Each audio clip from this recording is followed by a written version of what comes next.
Bienvenue à cette nouvelle vidéo Parole de grâce. C'est une vidéo qui vous est proposée par le blog Pour couple chrétien, mon couple, mes relations et qui vous est présentée aujourd'hui par Aïcha. Alors bienvenue sur cette plateforme bien-aimée. Je crois que tes pas ont été conduits par le Seigneur parce qu'il y a quelque chose qu'il veut te communiquer à travers les ressources que nous partageons sur cette plateforme YouTube mais aussi sur les plateformes Mon couple, mes relations, faveurdivine.com que je t'invite à visiter. Alors aujourd'hui, je parle de la thématique générale de l'infidélité et j'ai à cœur de partager notamment sur les signes d'infidélité dans un couple. Quels sont les signes qui peuvent nous aider à reconnaître qu'il y a une infidélité? J'ai reçu une question anonyme et voici la question. Je sens que mon conjoint me trompe, mais chaque fois que j'essaie de le confronter, il se met en colère. Il nie en bloc, il dit que je me fais des idées, ça se termine en dispute et moi j'en peux plus, j'aimerais être au clair là-dessus. Voilà. Donc voilà un commentaire que j'ai reçu et j'en profite avant de donner plus de détails par rapport à ce commentaire pour te dire bien aimé que j'organise une série d'ateliers pour toutes les personnes qui sont passées par ce genre de situation dans leur couple et qui ont besoin d'aide pour être restaurées. Alléluia. Et dans ces ateliers, j'aborde notamment des points comme est-ce que c'est normal que je souffre autant? Pourquoi cet adultère dans mon couple? Est-ce que je dois partir ou rester? Comment discerner que je suis prête à reconstruire avec mon mari, avec ma femme? Comment surmonter la colère, la frustration que je ressens? Comment je retrouve mon estime de moi? Comment refaire confiance, me refaire confiance à moi-même, refaire confiance à mon conjoint. Bref, on partage tout ça, on parle de pardon, on parle de restauration, on parle de renouvellement, on parle de rafraîchissement. Et je crois que ces ateliers vont te faire du bien et vont amorcer ton processus de guérison. Amen. Alors je te mets le lien en bas dans la section commentaires et je t'invite à nous rejoindre si tu es passé par là et que tu as besoin d'aide pour aller de l'avant. Amen. Alors je reviens à la question de notre lectrice et son commentaire va dans le sens des questions que beaucoup de gens se posent. Et voici ces questions. Comment savoir si ma femme me trompe? Quels sont les signes avant-coureurs d'infidélité? Comment savoir avec certitude que quelqu'un a une relation extra-conjugale? J'ai remarqué que mon conjoint a une certaine attitude qui me fait penser qu'elle est infidèle, mais elle nie en bloc. Comment je fais pour savoir et avoir des confirmations? Bien aimé, il n'y a pas de méthode miracle pour savoir si un partenaire est infidèle, mais je peux te dire que pour la plupart des gens, le premier indice est souvent un sentiment instinctif, que quelque chose ne va pas. On sent que quelque chose ne va pas dans le couple, même si on n'arrive pas à mettre le doigt dessus. On remarque peut-être que l'attitude, le comportement du conjoint est différent, même si on ne sait pas pourquoi. Et dans mes sessions privées, je rencontre souvent des femmes qui me disent « J'aimerais savoir plus sur les signes d'infidélité dans le couple. Aïcha, je sais que mon mari me trompe, ou du moins je le sens. Je n'ai pas de preuves tangibles, mais chaque fois que je lui parle de ce qui ne va pas dans notre couple et que je lui demande s'il a quelqu'un, il se met en colère. Il me dit que je me fais des films, qu'il n'y a rien, mais je sais de quoi je parle et j'ai souvent l'impression d'être folle. Alors quels sont les signes d'adultère? Comment en avoir le cœur net? Aujourd'hui, bien aimé, je te partage donc 16 signes classiques d'adultère dans un couple. Donc ce sont des signes qu'on pourrait observer quand un conjoint devient infidèle. Et je précise par avance qu'on pourrait observer ces signes sans que le conjoint soit pour autant infidèle. Donc l'idée n'est pas de tomber dans la suspicion, mais d'avoir du discernement. Alléluia. Et j'aimerais que tu saches, bien aimé, toi qui écoutes cette vidéo, si cette question résonne dans ton cœur, que il n'y a rien de caché qui ne doive être découvert, il n'y a rien de secret qui ne doive être connu. Amen. Donc, si ton conjoint est infidèle, il ne pourra pas le cacher indéfiniment. À un moment donné, ça va se savoir. Alléluia. Donc, dans cette saison, je t'encouragerai spécialement, non pas à devenir suspicieux, mais à cultiver ta relation avec le Seigneur et à garder ton cœur en paix. Alléluia. Et tu me diras, mais Aïcha, pourquoi tu partages alors ces signes? C'est pour aider quelqu'un qui vit du gaslighting dans son couple. Tu as remarqué que ça ne va pas et tu as l'impression de perdre la tête. C'est-à-dire que tout a l'air rouge sous tes yeux et ton conjoint te dit non, c'est bleu. Te dit le contraire. Alléluia. Et mon objectif en te partageant ces éléments, c'est de te dire tu n'es pas fou, tu n'es pas folle. Et si tu reconnais plusieurs des signes que je vais partager, c'est peut-être qu'il y a quelque chose. Alléluia. Mais comme je l'ai dit tout à l'heure, ces signes pourraient évoquer quelque chose d'autre qu'une infidélité, par exemple du stress au boulot, des difficultés financières ou une dépression. Donc il faut regarder à la fois au nombre de signes que tu observes, la durée et puis l'intensité. Alléluia. Voici donc un signe, bien-aimé, que ton conjoint, que ce soit un homme ou une femme, te trompe. Premier signe, depuis un moment, ton conjoint est fréquemment indisponible et injoignable. Elle semble moins à la maison, il semble plus occupé par des activités en dehors de la maison. Donc peut-être il a un peu plus de réunions, il y a un peu plus de voyages d'affaires que prévu qui arrivent entre guillemets soudainement. Par exemple, il était supposé être à la maison le week-end, mais il te dit à la dernière minute qu'il a un déplacement professionnel planifié, auquel il doit absolument se rendre. Et comme par hasard, l'accès Internet est problématique à chaque fois qu'il fait ce genre de déplacement. Il est injoignable.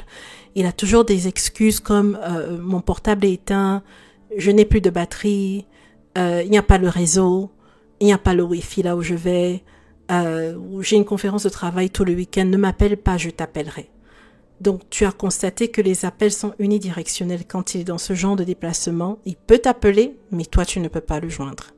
Deuxième signe, tu as remarqué qu'il est de plus en plus absent de la maison, sans que tu saches où il se trouve, où elle se trouve, ou ce qu'elle fait. Et les explications qu'elle te donne semblent incohérentes. Ton conjoint a toutes sortes d'excuses pour ne pas passer du temps avec toi. Ok.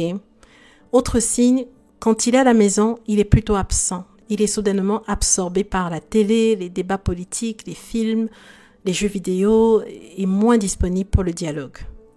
Et entre parenthèses, bien aimé, ce sont des signes valables pour les hommes et les femmes. Donc je vais utiliser le « il », mais si tu es un homme et tu regardes cette ressource, ça pourrait s'appliquer à ton épouse. Amen. Et donc, tu as remarqué, bien aimé, qu'il est distant émotionnellement, il semble indifférent, plutôt en retrait. Donc, il semble moins attentif quand tu communiques avec lui. Il a moins envie de parler, d'échanger. Vous avez de moins en moins de choses à vous dire. Les moments de partage se font de plus en plus rares. La plupart des personnes qui ont été trahies rapportent, par exemple, des choses comme « il ne pense qu'à lui, elle est distante, il vit comme si elle était seule ». Un autre signe, c'est qu'il semble moins intéressé par les affaires de la maison, moins impliqué dans les activités de famille. Il y a toujours une excuse pour faire quelque chose d'autre ailleurs. Autre signe, il a tendance à éviter le plus possible le contact visuel avec toi. Son regard est fuyant. Il ne parvient pas à soutenir ton regard. Tu as l'impression qu'il te cache quelque chose. Autre signe, il parle en permanence par rapport aux incertitudes de l'avenir. Il a du mal à parler projet. Chaque fois qu'il faut parler d'avenir, il change de sujet. Ou bien il en parle, mais son comportement va à l'opposé de ce qu'il dit. Peut-être que vous avez une relation à distance et que quand il s'agit de parler de vous retrouver ou parler de finalement s'installer, se retrouver à un même endroit et s'installer ensemble comme prévu, il a l'air d'être pour, mais fait des choix qui vont à l'encontre, ou a l'air de plus en plus absorbé par ce qu'il fait à l'étranger que par le fait de retrouver sa famille. Ça pourrait être un indicateur. Tu as constaté qu'il y a un changement inhabituel, par exemple, c'est un autre signe, dans votre vie sexuelle. Et ça pourrait aller dans les deux sens, c'est-à-dire en plus ou en moins. Peut-être qu'il est plus demandeur qu'avant, il veut essayer de nouvelles choses que vous n'avez jamais fait auparavant, ou bien tu remarques que son approche, la fréquence, même la cadence, des fois durant les rapports, sont différents. En tout cas, tu constates suffisamment de différences pour que ça attire ton attention. Ou alors, tu as remarqué qu'il est de moins en moins attiré, c'est-à-dire que c'est quelqu'un qui était demandeur auparavant, puis tu te rends compte que c'est progressif, c'est-à-dire c'est pas du jour au lendemain, mais il demande de moins en moins, etc. Il se montre désintéressé par rapport à votre vie intime, ou à toute forme d'affection. Il n'a pas envie de toi, il te rejette quand tu vas vers lui, il dit tout le temps qu'il est fatigué, pas maintenant, alors qu'il était très intéressé avant, toujours demandeur. Et peut-être les moments où vous finissez par vous retrouver, il va pas jusqu'au bout. Il critique ton apparence physique alors qu'il t'appréciait avant. Ça pourrait être un signe aussi. Un autre signe, c'est qu'il est inhabituellement irritable et colérique avec toi sans aucune raison. Il sort sans dire où il va et quand tu lui demandes où il était, il se met en colère de manière démesurée. Il est sur la défensive. Il a tout le temps des paroles méchantes et presque cruelles des fois. Il te dénigre constamment, il te manque de respect, il est grossier, impatient, agressif, insatisfait, il te critique tout le temps, il n'apprécie pas ce que tu fais. Un autre signe, ça pourrait être qu'il exprime un sentiment de culpabilité plutôt inhabituel. Quand tu lui fais du bien, il dit des choses comme « Ah, je ne mérite pas ça » ou bien « Tu es trop bien pour moi », des choses comme ça.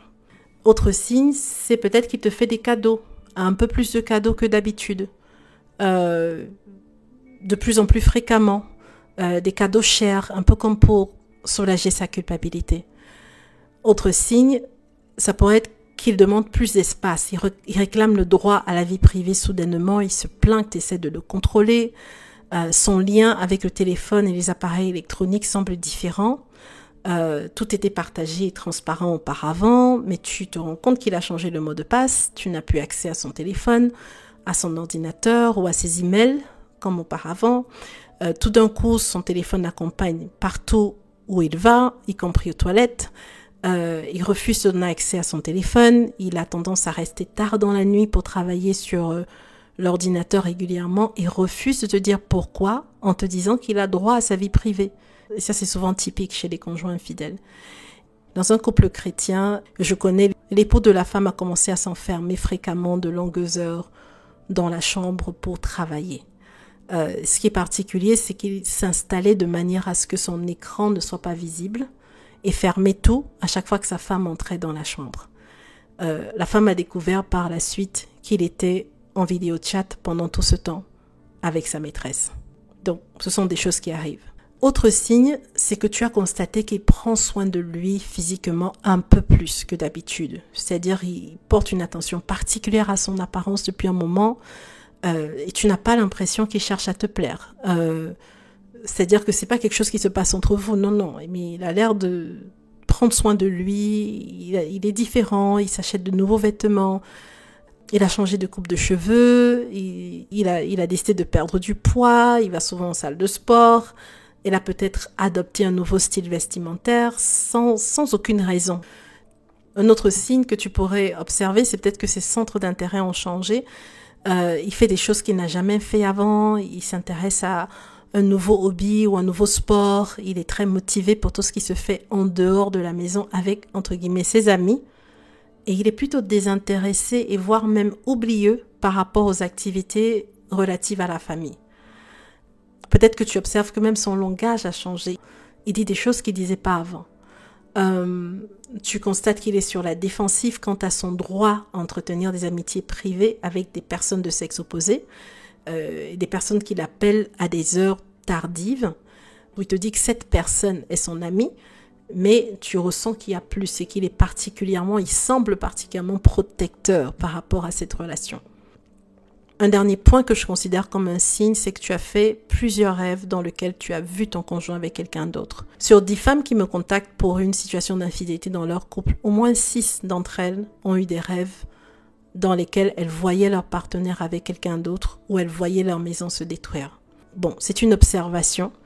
Maintenant, il faut savoir que l'ennemi peut passer par un mauvais rêve pour introduire quelque chose dans ta vie, bien-aimée, si tu te mets d'accord avec lui en acceptant ce que tu as vu dans le rêve comme une réalité.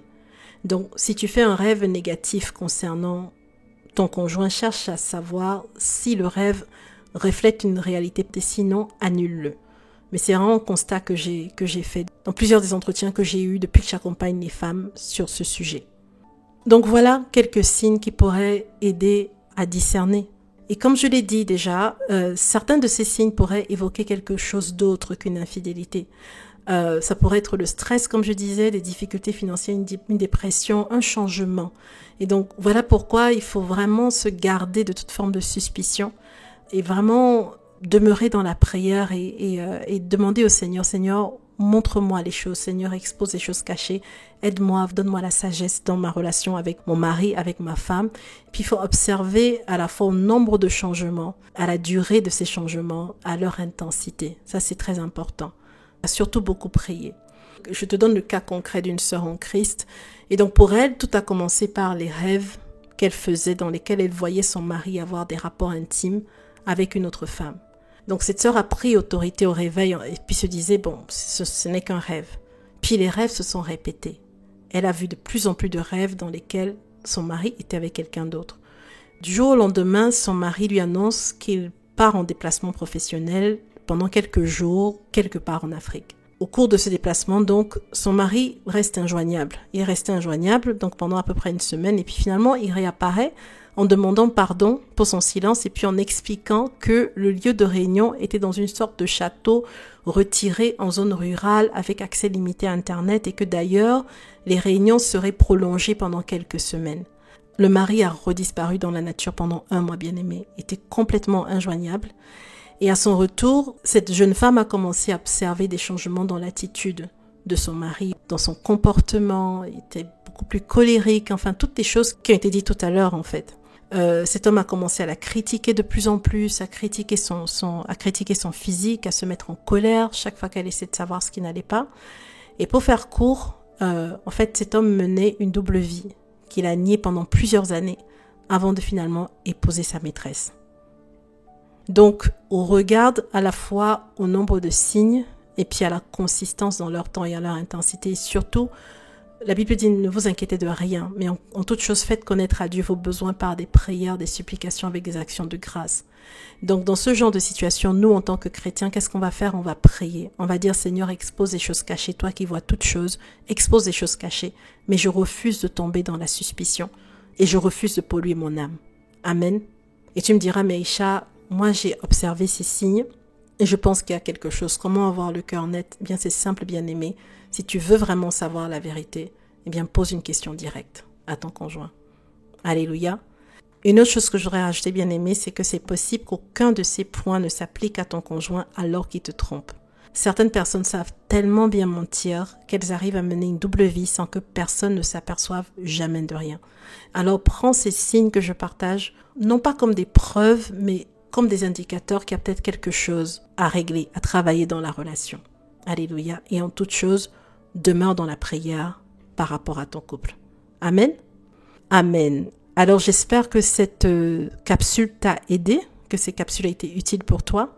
Et je vais m'arrêter là pour aujourd'hui. Bien-aimé, si tu es nouveau sur cette plateforme, abonne-toi. On partage régulièrement des ressources qui vont t'encourager, qui vont t'aider dans ta relation de couple, dans tes relations de manière générale et également dans ta relation avec Dieu. Alléluia. Alors je m'arrête là et je te dis à très vite pour une nouvelle capsule Parole de grâce.